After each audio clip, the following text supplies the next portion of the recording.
This week, a lecture about slave labor in 19th century Virginia. Stony Brook University president, Maurie McInnis, teaches a class about the slave trade in Richmond, Virginia, and enslaved labor at the University of Virginia in Charlottesville. And the city has moved forward in other deeply symbolic and significant ways. Throughout the city, the monuments that marked the exertion of white power and Jim Crow segregation, those monuments to the generals of the Civil War, have been removed.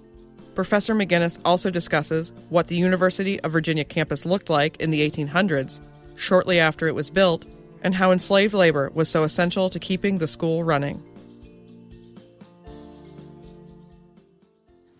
Welcome, History 327, the Arts is History students. You know me. I'm Professor April Maston.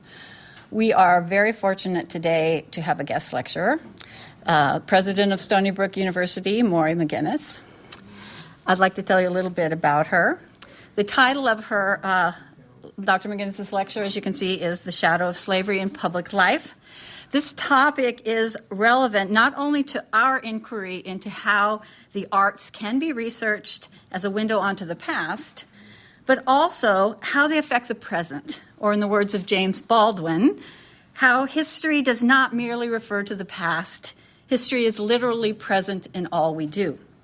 The research and for this lecture and the lecture itself was inspired by the students of the University of Virginia, who thought that the university wasn't adequately representing how the labor of enslaved people helped to create that institution. Dr. McInnis is a renowned scholar and cultural historian of the relationship between art and politics in the colonial and antebellum South, particularly the politics of slavery. She's an award-winning author, co-author, and editor of 6 books, including 2 books on this topic: Slaves Waiting for Sale, Abolitionist Art and the American Slave Trade, and Educated in Tyranny, Slavery at Thomas Jefferson's University, for which she won she was awarded the Charles C. Eldridge Book Prize from the Smithsonian American Art Museum. Dr. McInnis received her BA at the University of Virginia, and she attended Yale University, where she earned a PhD in art history. She is both an academic and a public scholar. She's a lecturer, an advisor, a curator of exhibitions at numerous art museums and historic sites, and of course, the 6th president of Stony Brook University. May I introduce to you President McInnis.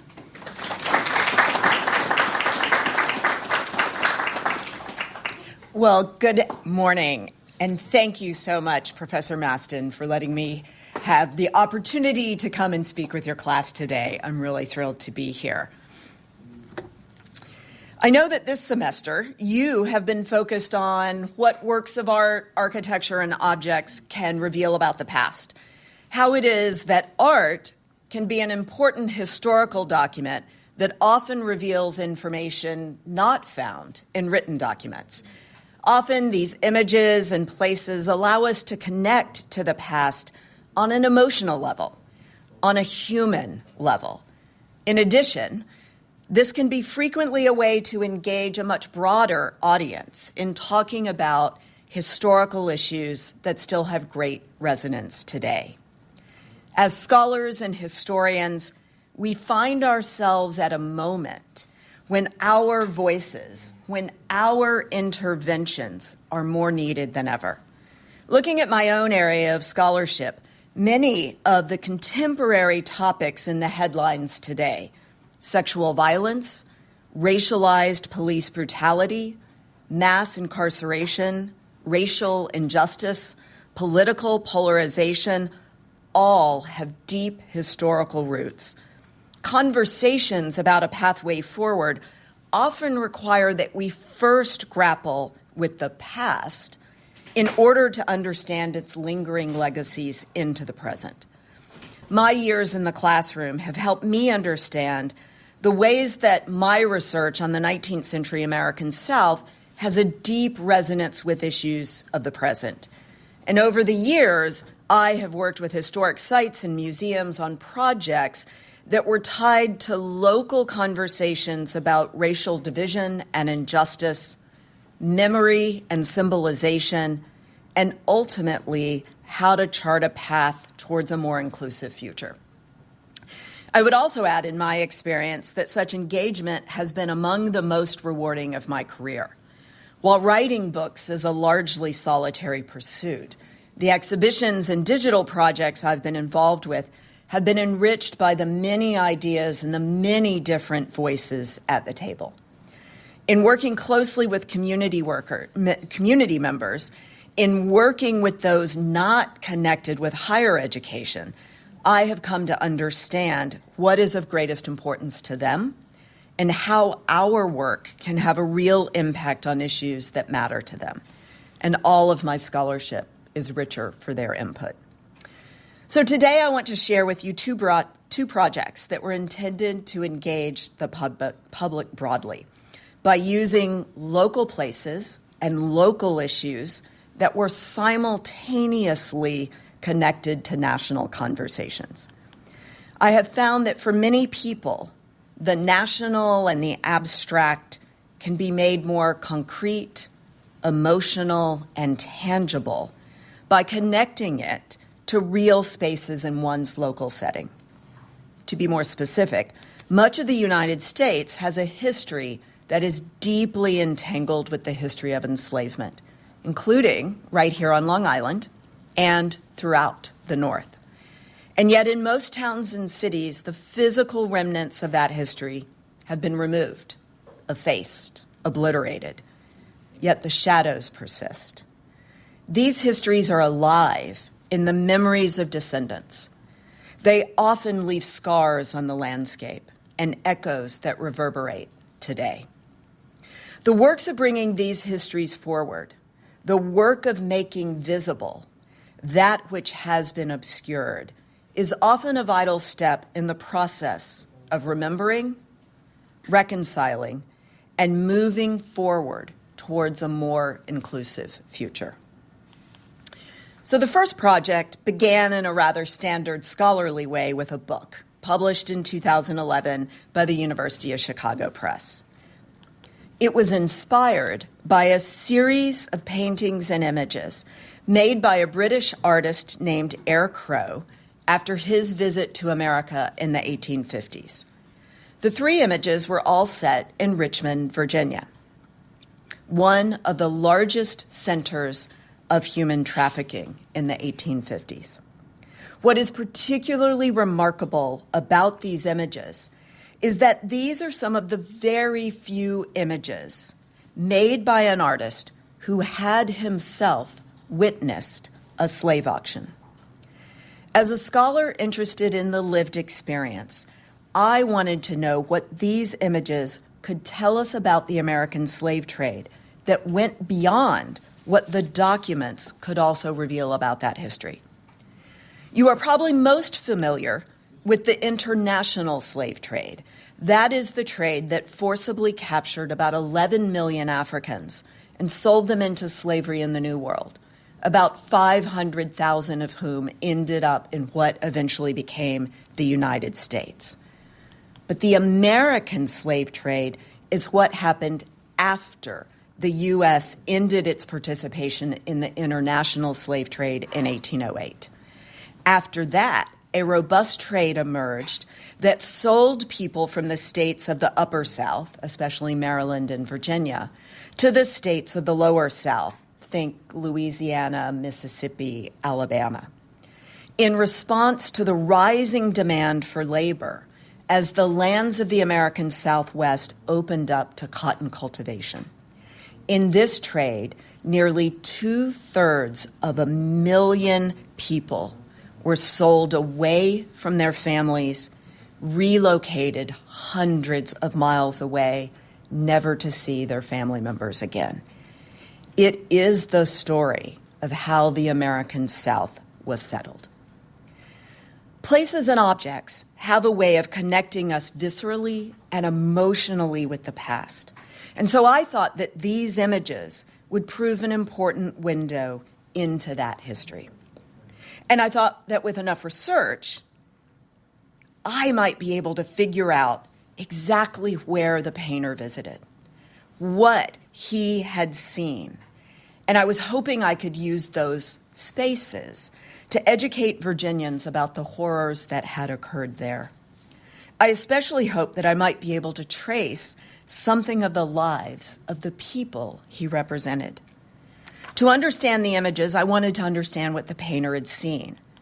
And that research was like trying to piece together a complicated puzzle with many pieces missing. Directory listings, newspaper listings, property by property deed research, the occasional list of people sold by traders helped me ultimately to map the part of the city where this trade took place, helped me figure out where the jailers and the auctioneers had their places of business in 1853 when the painter was there. And then I wanted to connect that to the contemporary landscape. And with that reconstructed landscape in my head and using the painter's description of his visit to the city, I could then figure out where Crow walked and therefore what he would have seen.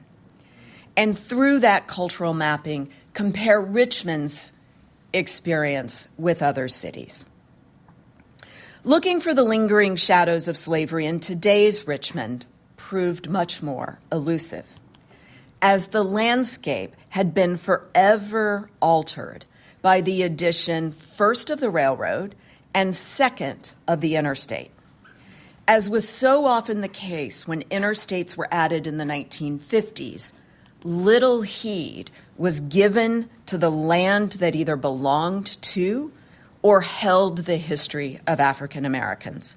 That is certainly true in Richmond, as I-95 tore through the area called Shockoe Bottom, which is where the traders had their businesses. As I was starting my research, the city had also begun its exploration of a place known to have served as a slave jail owned by a man named Robert Lumpkin, who was a human trafficker for more than 2 decades in Richmond. And where that yellow is on the map, the bank above it is I-95. And this is what they believed was the footprint of Robert Lumpkin's jail.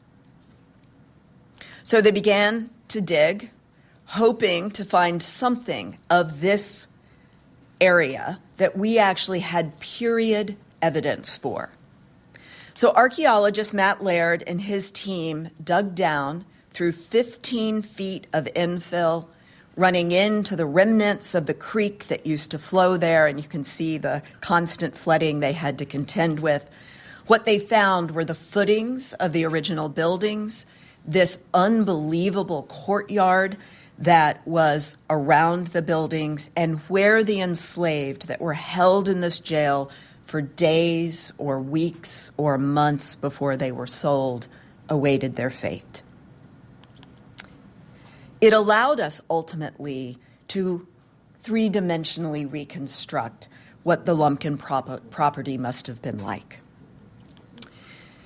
The only memorial in the city of Richmond in 2011 was this monument called the Reconciliation Statue, which was intended to connect the city of Richmond with Liverpool and Benin. But that revealed the confusion the city had about what slave trade had taken place there. Because when Richmonders heard slave trade, they thought the international slave trade. And yet Richmond was not even really a town in 1808 when that slave trade ended. The story of human trafficking in Richmond is about the city's role in the American slave trade, and a statue connecting Richmond to New Orleans and Natchez, Mississippi, would be more precise. Early on in the research for my book, I also got involved in conversations about the role of the slave trade in the city's history and the power of place in bearing witness to that story. Other than this statue and the archaeological excavation that was soon reburied, the city of Richmond had a very different memorial landscape. In fact, Richmond, the capital of the Confederacy, had a public landscape dominated by the very substantial presence of the Lost Cause, a presence that included multiple Civil War monuments and that was kept alive by the lived presence of those who claimed heritage.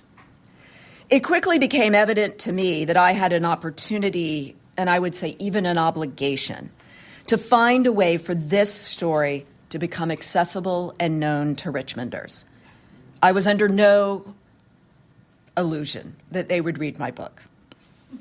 So I found a partner and began working on an exhibition. As my book had centered on exploring both the material experience of those forced into the trade and the way in which the visual was harnessed to further the abolitionist cause, I believed that an exhibition could help the city of Richmond acknowledge, confront, and understand the city's role in human trafficking in the 19th century.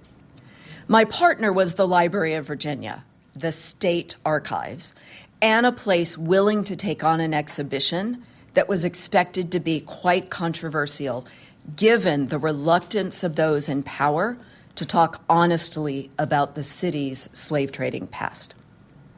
So as part of our planning, the library organized focus groups, and we invited educational leaders, church leaders, members of the city council, and civic activists, and over multiple meetings, asked for their input on our plans. Richmond was in the middle of the sesquicentennial remembrance of the Civil War. And in some cities, like Charleston, South Carolina, the anniversary of the Civil War was initially greeted as it had been 50 years earlier at the time of the centennial, with visions of hoop skirts, moonlight, and magnolias, and the ghost of Scarlett O'Hara and the power of Gone with the Wind was not far from these celebrations. We wanted the images painted by Air Crow to play an important role in the exhibit. And to structure our community conversations, we showed them Crow's painting and other artifacts and documents that we expected to include in the exhibition. What we quickly learned was that the images and the intended meanings from the 19th century did not convey to modern audiences. We also learned quickly how little trust the African American community had that a state agency would be willing to tell such an important story with honesty. It was a story they had known for decades on an emotional level, the ripping apart of families. But it had so long been obliterated from the landscape and from history books and denied by those in power that they were suspicious how we would handle it. They were our partners, and they guided us in finding ways to tell this raw and powerful story, and they remained our important partners as the project progressed. This was a project that we worked on for 3 years. It was in part timed to be part of the city's reckoning with the 150th anniversary of the American Civil War, timed to coincide with the end of the war. And before our exhibition opened, the city became laser focused on the neighborhood of Richmond's slave trade because the then mayor proposed a significant development for the land in Shockoe Bottom. The proposal included plans for a museum over the Lumpkin site, but one that would be paid for in part by money from commercial development that would include a baseball stadium for the minor league Richmond team, hotels, and other commercial and residential structures. Newspaper articles and community open forums tried to educate Richmonders on this history, a history that had been wiped from the landscape. And I was one of many who contributed by trying to help make sure Richmonders understood the history that was at stake here. Very quickly, opposition arose, opposed to putting a baseball park so close to the site of human suffering. And when the exhibition opened, this was still a lively debated topic. The exhibition itself was viewed by tens of thousands, more than had ever been to an exhibit at the library before, many more than bought my book, and afterwards, a traveling version was made available to the libraries throughout the state. The Library of Virginia had voluminous records related to the slave trade, documents and artifacts that amply demonstrate the scale of the trade to those who might still have tried to deny its scale in Richmond. The city that was, by the 1840s and 50s, the largest slave trading city in the Upper South, and which was, slave trading, was the largest economic industry in the city in the period. And we wanted to connect the visitors of the exhibit through more than just paper. And Crow's images and his visit to the city were the best way to do that. So just as images in the 19th century had been powerful in the fight against slavery, so too were images and artifacts in telling that history today. We wanted to help modern audiences connect with those images. And so I worked with a group of scholars at the University of Richmond and the Digital Scholars Lab to try to reconstruct Richmond in 1853. Because by now, this area of Richmond, modern Richmond, is offices and skyscrapers and the interstate, a very modern landscape. So we knew what we used about real buildings, and this is a photograph of one of the longest used auction houses where people were sold, and then to use that as a basis to recreate Richmond in 1853, the Richmond that Eyre Crow visited. So we created multiple interactive exhibits, many with voice recordings, reading from period documents, others with interactives explaining details from images. And in one short video that I want to show you, it was our sort of culmination. If you were going to watch 3 minutes at the exhibit, this hopefully helped pull it all together. And it's drawn from what the artist wrote about what he had seen in Richmond when he was there. So let me play this. On a cold March day in 1853, Eyre Crow arrived at the railroad depot on Broad Street. He made his way past the Virginia State Capitol to his lodgings at the American Hotel on Main Street. The 3rd of March, 1853, is a date well imprinted on my memory.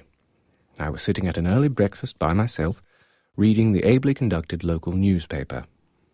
It was not, however, the leaders or politics which attracted my eye, so much as the advertisement columns, containing the announcements of slave sales, some of which were to take place that morning in Wall Street, close at hand, at 11 o'clock.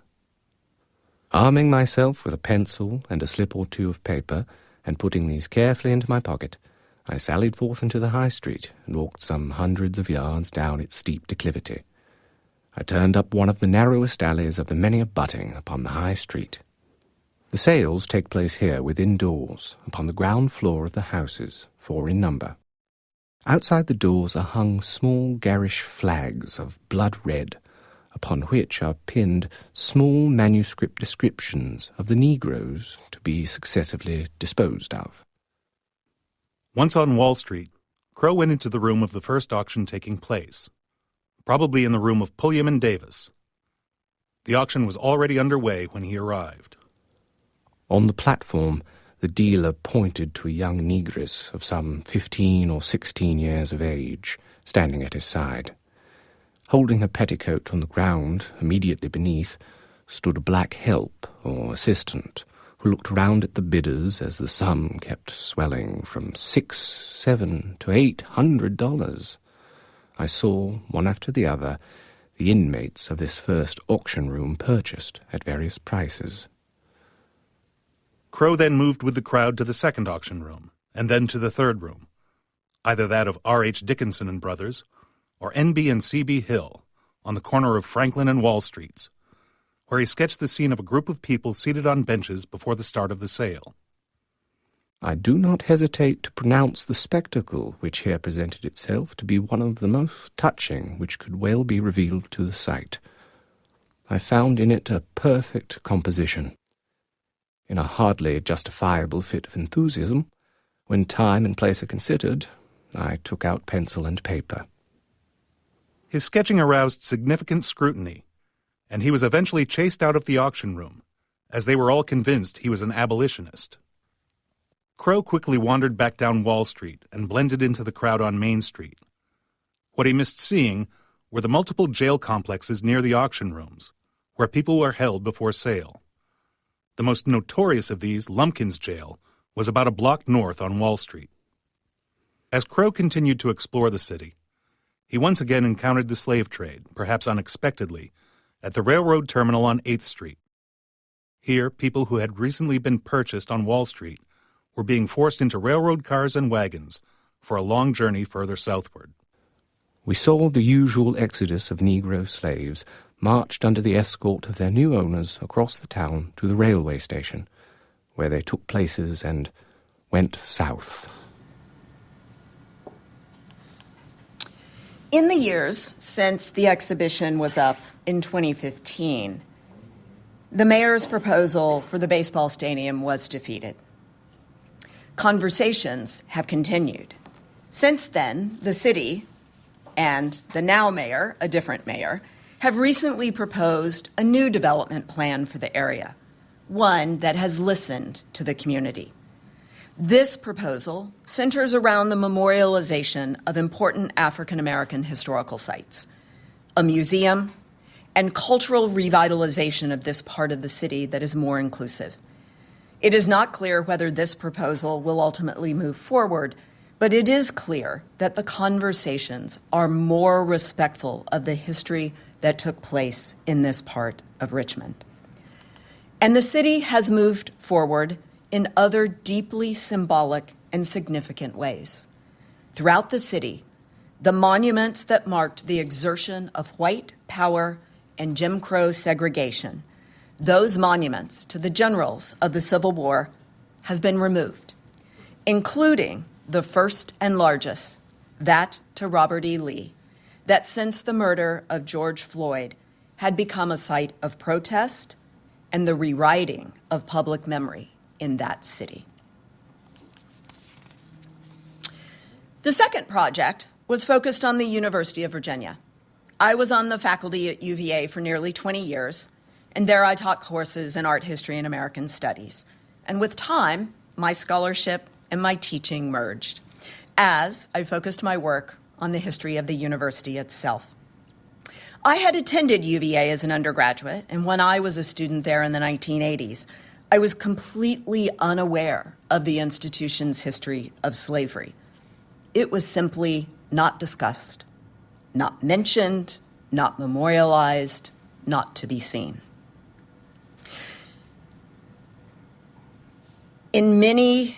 And it was followed by many more years of segregation. And they stated this just matter-of-factly. The History's website would have declared that UVA integrated in 1968. I'll add parenthetically that this public university only began admitting women in 1970.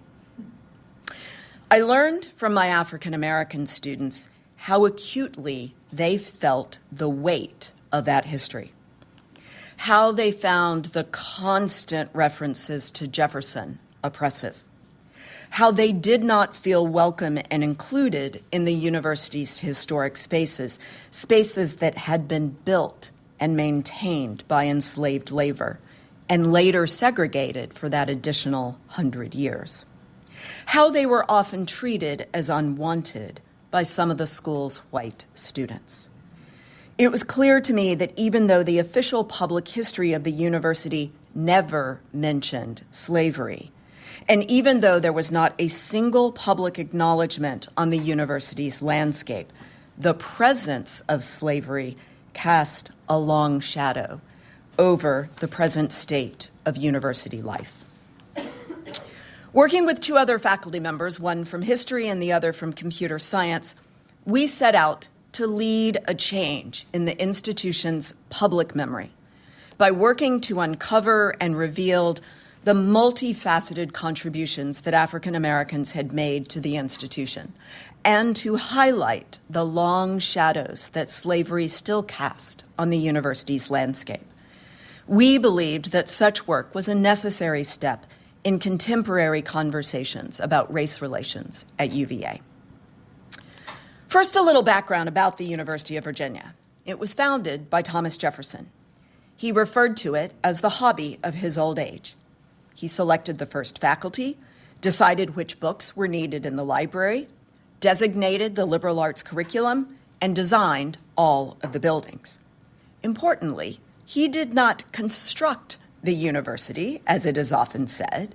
In fact, dozens of enslaved laborers were key to all of the work that was done, from terracing the land to digging the clay for bricks, from laying the bricks to plastering and painting the walls. We saw this as a project that would involve students. And on the screen, you'll see some of the names of the students who have been part of this journey. And that by involving students in the primary research and the writing of the university's history, we could begin to change the collective memory of the institution in powerful ways. Students began by poring through the university's archives and learning first to read cursive. They learned how to transcribe documents and tag them with very sophisticated XML tags so that we could do the kinds of complex searching that would allow us to tie threads together. They asked questions, they made connections, they shaped the scholarship. They wrote essays that expanded our understanding. And all of this work weaves into a larger story that's now been ongoing for a decade, and that's enabled me and some of my colleagues to also publish a book on the history of enslavement at UVA, which came out in 2019.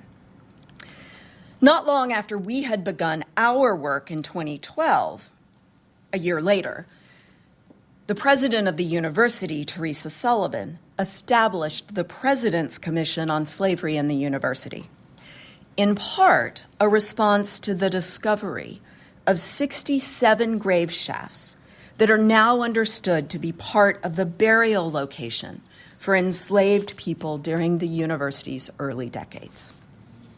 Working closely with the local African American community, the university restored this cemetery as a location and a site for reflection and remembrance. Jefferson's design for the university has long been seen as a model for campuses throughout America. An open quad that is surrounded by teaching space, and at the university, also living quarters for both students and faculty. It included the round building at the top, which is called the Rotunda, which was the library and held classrooms. The larger buildings running down the inside parallel rows there are called pavilions, and those held classrooms and a residence for faculty. The large two-story buildings on the outer rows were called hotels, and those were the dining halls where students would eat. And in between those larger structures are student rooms where the students resided. Kitchens were buried in the basements, although that was very rare in the 19th century American South. And the area bound in orange were the workyards. The areas that today are beautiful gardens were hidden behind high walls, but that was the area where animals were kept and later butchered, food was prepared, clothes were washed over large vats of boiling water, and the list goes on and on. These workyards were the plantations for enslaved residents, but here, almost in an urban setting, densely packed. So in the university's first decades, there were three groups of people who lived at UVA: faculty, hotel keepers, both of whom kept people they owned, kept enslaved people, and the students, and of course, the enslaved. The early rules for the university, written by Thomas Jefferson, all 95 pages of them, included the following line: "No student shall keep a servant." And for decades, the enactments were used by the university as a way to say that there weren't enslaved people at UVA. It became an easy cover for their denial. But if you keep reading in the rules and in the university's archives, you learn that the university required the hotel keepers to keep at least one enslaved person for every 20 students that they served. The faculty themselves also owned people, because that is who provided the food and the domestic service to those households. Many volumes have been written about Jefferson and slavery, but in short, it is worth keeping in mind the following that Jefferson himself wrote in Notes on the State of Virginia, in which he spoke about the corrupting influence of slavery. "There must doubtless be an unhappy influence on the manners of our people produced by the existence of slavery among us. The whole commerce between master and slave is a perpetual exercise of the most boisterous passions, the most unrelenting despotism on the one part and degrading submissions on the other. The man must be a prodigy who can retain his manners and morals undepraved by such circumstances." Jefferson had written that in 1785. He knew well the cost of slavery. He knew well the corrupting influence of slavery, yet he never worked to end it. And here, at the end of his life in the 1820s, he knew that it was absolutely central to the success of his institution. In fact, it was part of his reason for founding the University of Virginia. He wrote that in its founding, the university, he was hoping to create a university in the South where students would be protected from those who are, quote, opposed to us in principle, end quote. That is, from the very beginning, the University of Virginia was a pro-slavery institution.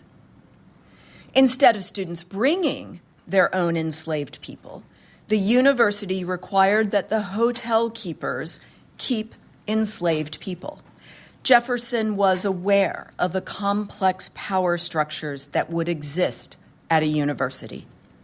And by not letting students bring their own enslaved people, by making all of the enslaved people at UVA subject to the authority of the university, it meant that the university might be better able to control them.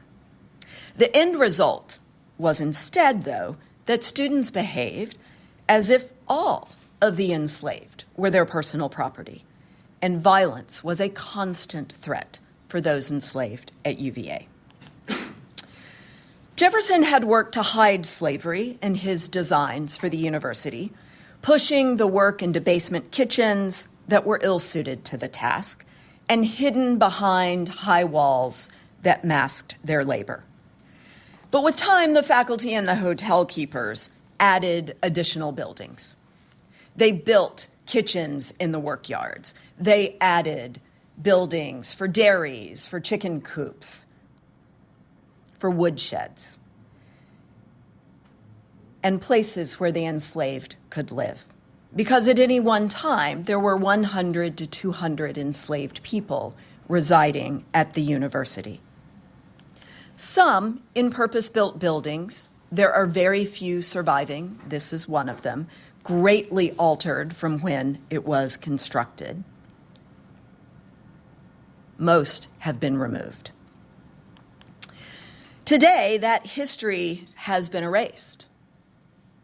What were the workyards of the University of Virginia are now beautiful garden spaces.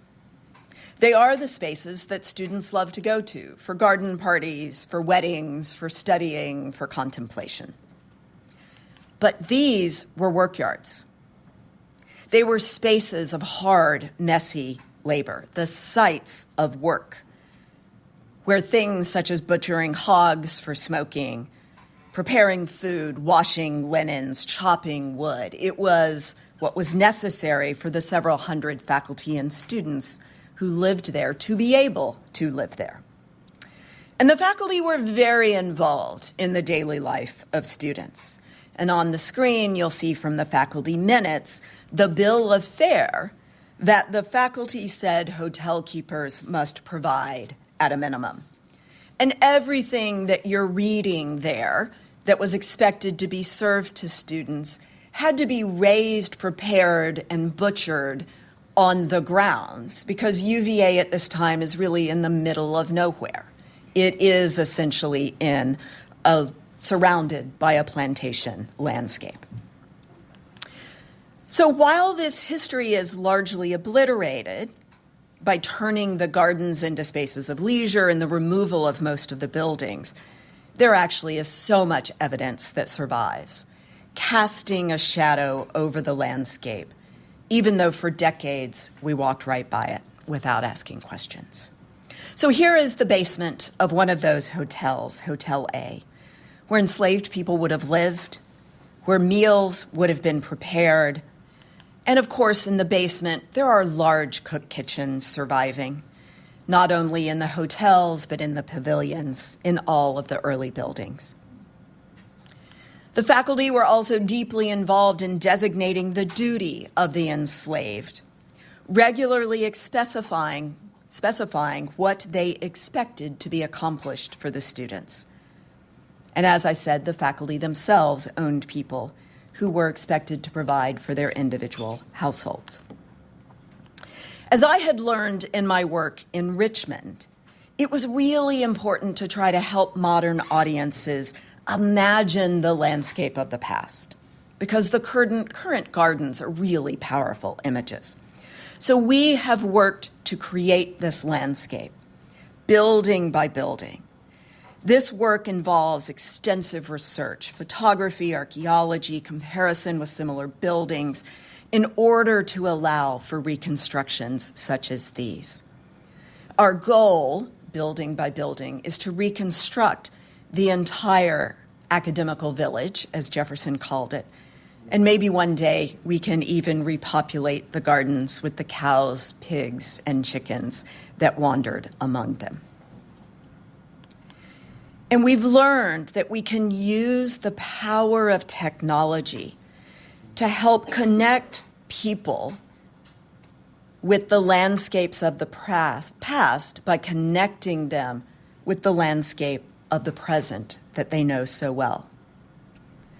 And all of this work has allowed us to more fully understand the university's past, to recover a history that for so long had been deliberately suppressed. This work, the work of dozens of students over many years, has clearly had a huge impact. Because at UVA, the public memory has changed. Now, instead of just shadows, this history is broadly known. All students now know that this was a landscape of slavery. And there are multiple markers recognizing this. There are now several buildings named after people who had been enslaved there, including a new dormitory named after William and Isabella Gibbons. And when dedicated, many of their descendants were able to return. The university has begun to build a relationship that it's working to repair with the local African American community in Charlottesville, many of whom are likely descended from people who were enslaved at the university. And our work has been able to restore the names of hundreds of people who were enslaved there. And you see some of their names on the screen here.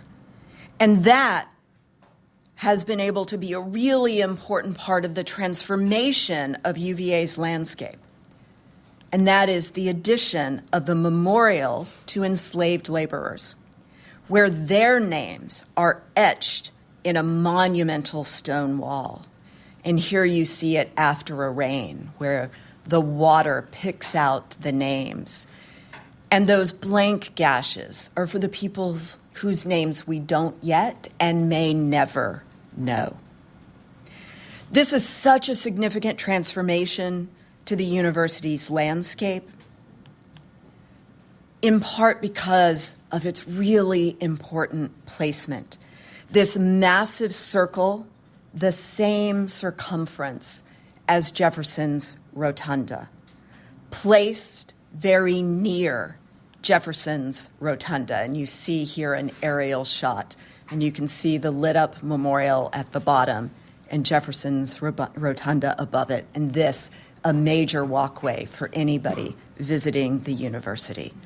So in close proximity to Jefferson's academical village, here, in this moment, in our presence, in our present, the scholarship of a large team of students working for years has been able to make visible what was deliberately suppressed for more than a century.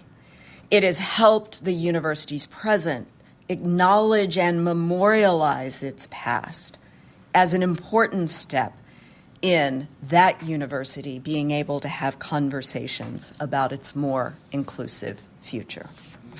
So thank you, and I'm looking forward to your questions and our conversation.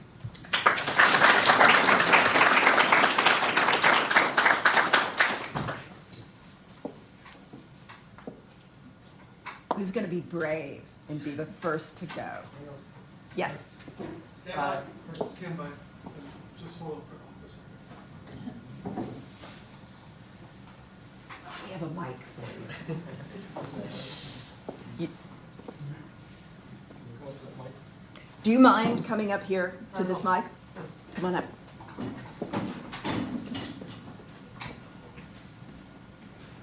Yeah, stand right there. They can pick you up.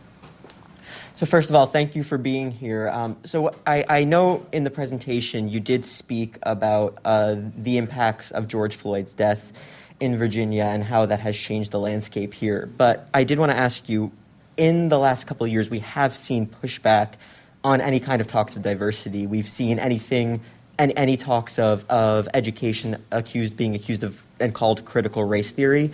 Have you seen those conversations impact your work in a negative light? Yeah, thank you so much for that question. It's a really important one, and I do think we are at such an important moment where we are having this battle, right, between a past that wanted to keep these stories suppressed and demands that we not do that, right? That we are honest about our past, that we tell an inclusive history that is honest about what happened in this country and about its long, lingering shadows into our present. And it is not at all surprising to me that we're having these battles, because all along the way in the work I've done in my scholarship, I've faced those battles, right? We are not really at a new moment. It's just now, I think, been elevated to a new place. So in the work I've done, my work's been very place-based. So I worked a lot on the city of Charleston, working to help them move their plantation remembrances from just talking about the white families that lived there to talking about everybody who lived there, acknowledging their enslaved past. And then the work in Virginia also. And we faced that same pushback, right? When we did the exhibit at the Library of Virginia, when I started this work at the University of Virginia, there was a lot of pushback, particularly in the alumni community. Why are we talking about Jefferson and slavery, right? That is the past, and people wanted it suppressed. So where we are now is a place where many more of us are having these conversations.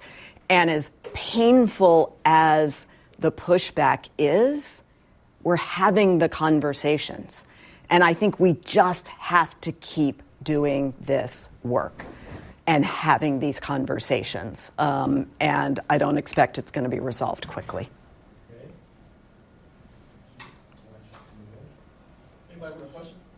Other questions? And now I think we have a mic that can come to you. Just raise your hand.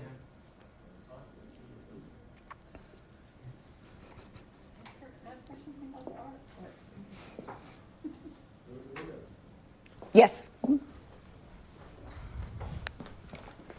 just had a question about some architecture that I saw in some of the images. In the gardens you were talking about, there's curvatures in the walls. Yep. Is that just architectural detail that was added to be interesting, or was that part of the slave work that you talked about? Yeah, so the enslaved people, one of the things about the construction of the University of Virginia, here it is kind of in the middle of nowhere. Charlottesville was a teeny little town more than a mile away from where the university is located. And all of the bricks on the site are made by enslaved people. So the good thing for the construction was that Charlottesville's in a place with the perfect kind of red clay. So enslaved people had to dig the clay, put it in brick molds, fire it, dry it, and then haul it to the site. So the question about the curved walls, which are often referred to as serpentine walls, those walls would have been entirely made by enslaved people, and they were put around the workyards as a way of really segregating the zones between where enslaved people were and where students and faculty were. So there were kind of enslaved zones and free zones. The reason they are serpentine, Jefferson would have seen those kinds of walls in his travels, particularly in England, where they were common in gardens. So they are both, I think to Jefferson, they were both ornamentally appealing, but they also had the advantage of using fewer bricks, because in their curve, they were strong enough to stand up only one brick thick. Whereas if you have a straight wall, you had to lay it in English or Flemish bond, and it used many more bricks because it needed to be really thick to stand.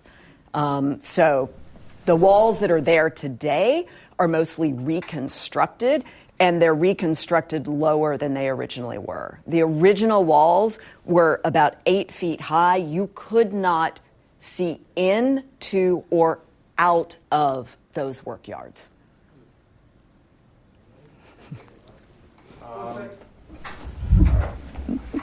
So going through your research, you came across how these pavilions, the little work areas that the slaves worked in, they were covered over with gardens. Do you know when that happened, and did that coincide with any historical event in the South, possibly? You are so prescient. Great question. So those gardens were all put in the 1950s by the person who designed many of the gardens at Colonial Williamsburg. So in the 20th century, the early 20th century, when Americans are fascinated by their colonial past, they build many mythologies about their colonial past, many of which were kind of very connected to England, and they're imagining that their life here in America was a lot like England.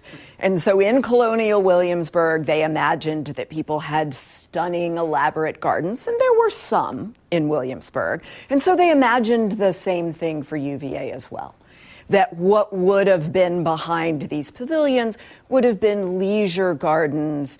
You know, think a Jane Austen novel that you stroll through as your afternoon leisure. And so that's when they were all put in.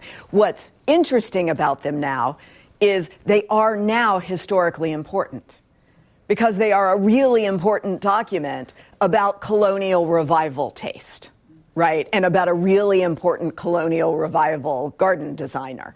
So there are many layers of history at UVA, as there would be at any historic site that's been around for a long time. Yes? Well, firstly, thank you, Professor, for this, because I know there is a huge conversation, especially in classrooms, about the contention of speaking about the past, and a lot of times people take it as, oh, well, why are you blaming the students? Why are you trying to cause the spirit of guilt? Do you believe that using art was an easier segue into having that conversation and like using the visual aspects instead of just lecturing about it? Yeah, great question. I mean, I myself am a visual learner, right? So when I was like you, a student in college, I took both a ton of history classes and a lot of art history classes. And for some reason, for me, there were many things that came up in the visual that somehow wasn't covered in my history classes and connected with me as a human being. And so for me, I've always found the visual a more human way into history. And it often is more about the lived experience. And when I was in undergraduate, most history was political history and military history. And history classes didn't talk about how humans lived very much. So I've always liked that. What I believe is really powerful about Crow's images, if you spend a lot of time looking at them, is they allow you to talk about the American slave trade on a very personal, human level. Much of the scholarship, although it's changed in the last 5 years, but when I was starting this work, much of the scholarship about the slave trade focused on numbers. It focused on the mechanism. It talked about the money and the economic impact. But I was really drawn to this man, a man who is sitting there with his arms crossed and his fists clenched, who is clearly indignant at what is happening.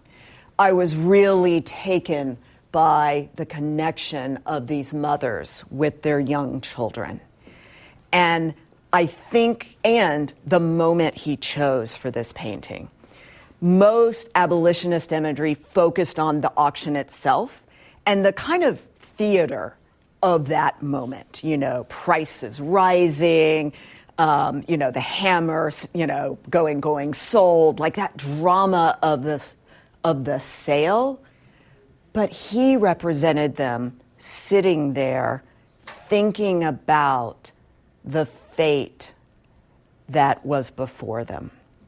And I thought that was just such a different way into thinking about the slave trade as really the story of the ripping apart of families, right? Because what we have here, the mothers have their young children, but other than that, there are no connections between these people. They've been taken away from their families, and they're about to be sent on a journey either overland, sometimes they were marched all the way to Louisiana, or on the railroads. The railroads only come in the 1850s. And they will never see their families again. And after the war, there are newspapers in the African American communities advertising, help me find so-and-so. So you find people in Virginia taking out advertisements in Louisiana saying, my son was sold away from me in Richmond in the 1850s. Does anyone know what happened to him? Can anybody find him? And so that was what the art did for me that really pulled me into this history in a different way.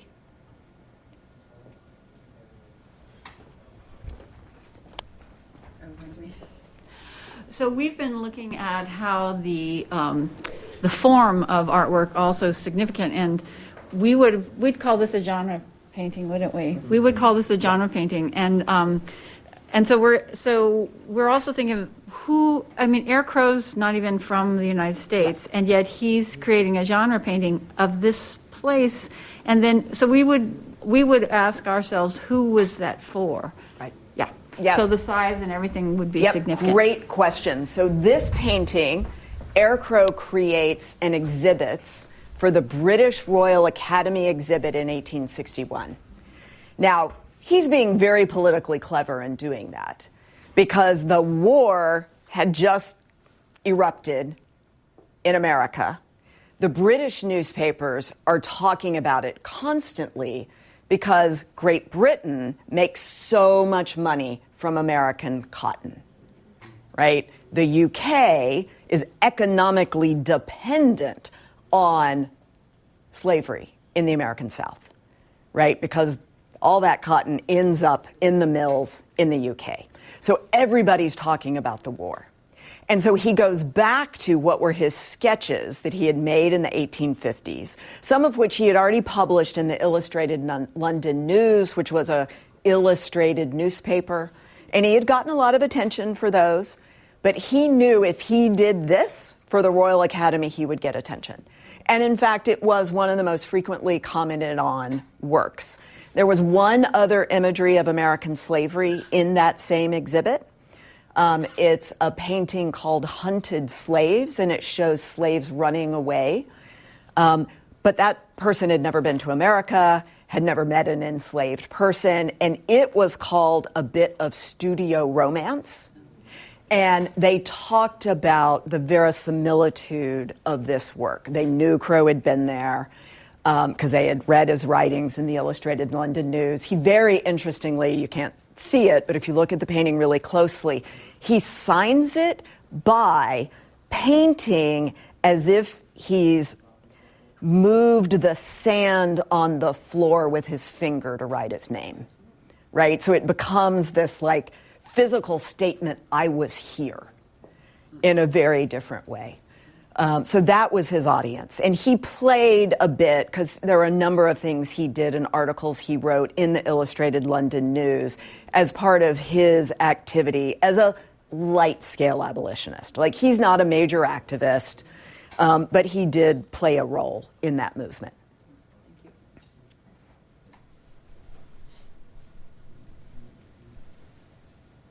Any other questions?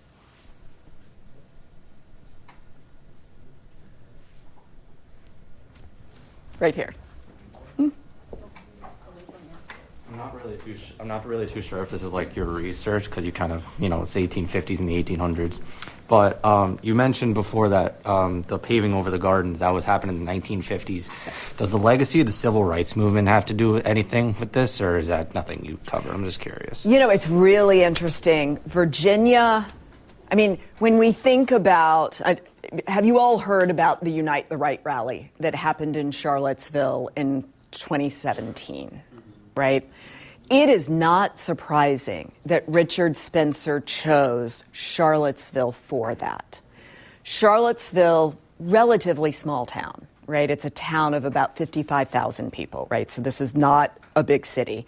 Had 4 Civil War monuments.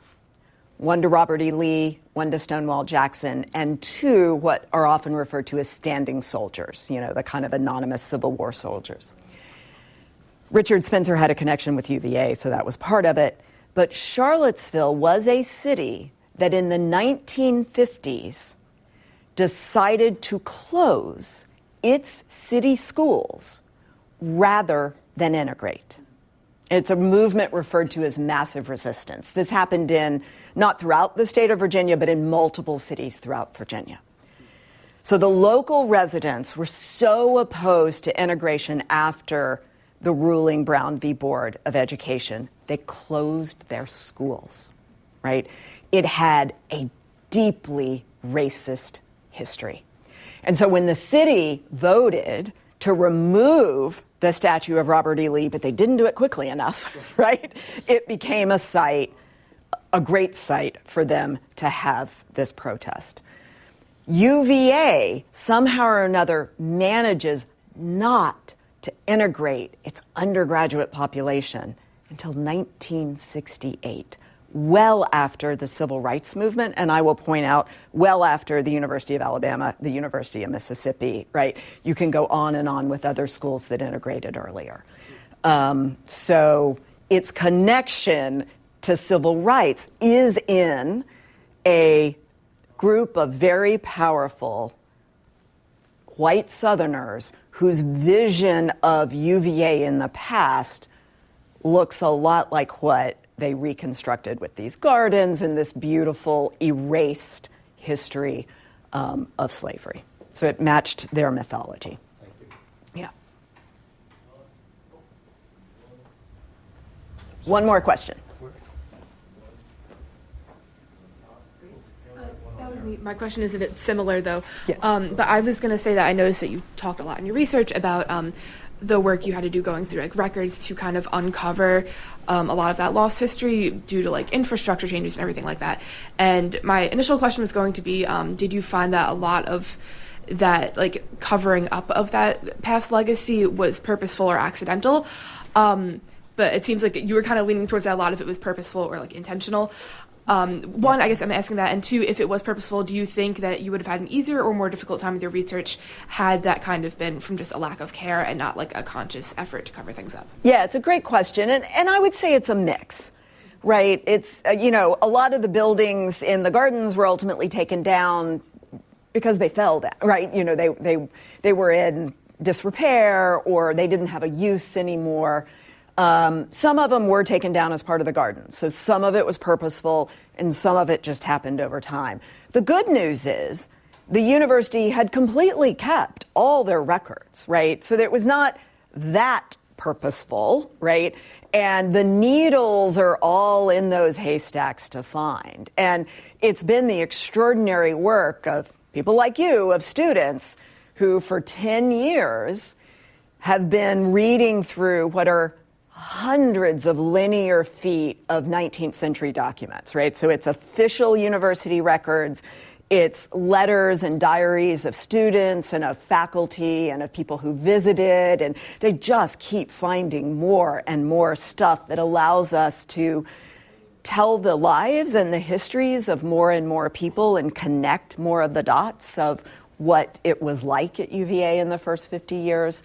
What was purposeful was the university never acknowledging this history, right? So, it used to be that if you went to the university's history page about the institution, there was no mention of slavery. When you went into the rotunda that had a museum display talking about Jefferson's designs for the university or talking about student life at the university, not a mention of slavery. That has all changed. They've redesigned all those exhibits. They now freely and openly acknowledge it. They built the memorial. They've renamed buildings. Like, it's an entirely different memorialized landscape now than it was 10 years ago. And that change has been pretty swift. The first thing the university did was in 2007, the board did pass a resolution acknowledging there was slavery. And then they put in a plaque on the ground that was, maybe 18 inches or 2 feet high. And it said, I may not get this exactly right. I used to know it word for word, but it was like, to the free and enslaved laborers who helped realize Thomas Jefferson's vision for the University of Virginia. That, in 2007, was what they thought was an acknowledgement of slavery. They've obviously come a long way since then. All right, well, thank you so much for giving me the opportunity to speak with you.